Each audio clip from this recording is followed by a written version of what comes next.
चॅनलला लाईक करा, शेअर करा आणि सबस्क्राइब करा। लोकशाहीचा चौथा आधारस्तंभ असलेल्या पत्रकाराला मारहाण करणे ही लोकशाही व पत्रकारितेला मारक असून मुरगुड येथील घटना निषेधार्ह आहे। त्यामुळे प्रकाश तिराळे यांना मारहाण करण्यावर कठोर कारवाई करावी अशी मागणी Chandgad press club, Kolhapur district welfare association व पत्रकारांकडून सोमवारी तहसीलदार राजेश चव्हाण व पोलीस निरीक्षक विश्वास पाटील यांच्याकडे निवेदनाद्वारे करण्यात आली।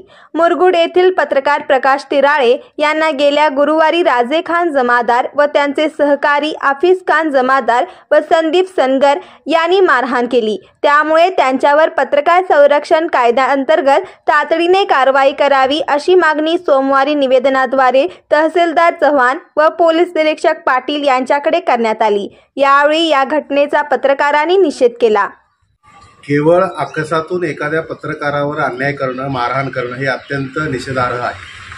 कागलच्या एका पत्रकाराला झालेली मारहाण आणि पब्लिकमध्ये त्यांचा झालेला अपमान हा निश्चितच सर्व पत्रकारांना वेदना देणारा आहे आणि अशा अन्याय करणाऱ्या, मारहाण करणाऱ्या, स्वतःला सामाजिक कार्यकर्ता म्हणून घेणाऱ्यावर कारवाई झाल्याशिवाय जिल्ह्यातील पत्रकार शांत बसणार नाहीत। महाराष्ट्र शासनाने पत्रकारांवरील अन्याय दूर करण्यासाठी कडक कायद्याची तरतूद केलेली आहे, मात्र प्रत्यक्षात त्या कायद्याची अंमलबजावणी होते की नाही हे या निमित्तानं आम्हाला पाहायचं आहे आणि या दृष्टीने जिल्हा पोलीस प्रमुखांनी, प्रशासनाने, जिल्हाधिकाऱ्यांनी लक्ष घालून संबंधित माणसावर तातडीने कारवाई करून पत्रकारांच्या मनात असलेला धगधगता राग शांत करावा अशी मी या निमित्ताने मागणी करतो।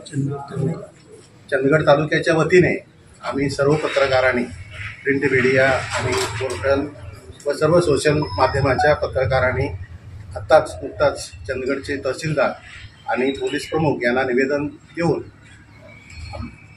पत्रकारांवर झालेल्या घटनेचा निषेध व्यक्त केलेला आहे आणि कडक कारवाईची मागणी केलेली आहे आणि आम्ही अपेक्षा बाळगून आहोत। पत्रकाराला मारहाण करणाऱ्याचा निषेध असो, पत्रकारांना मारहाण करणाऱ्यांचा निषेध असो, पत्रकारांना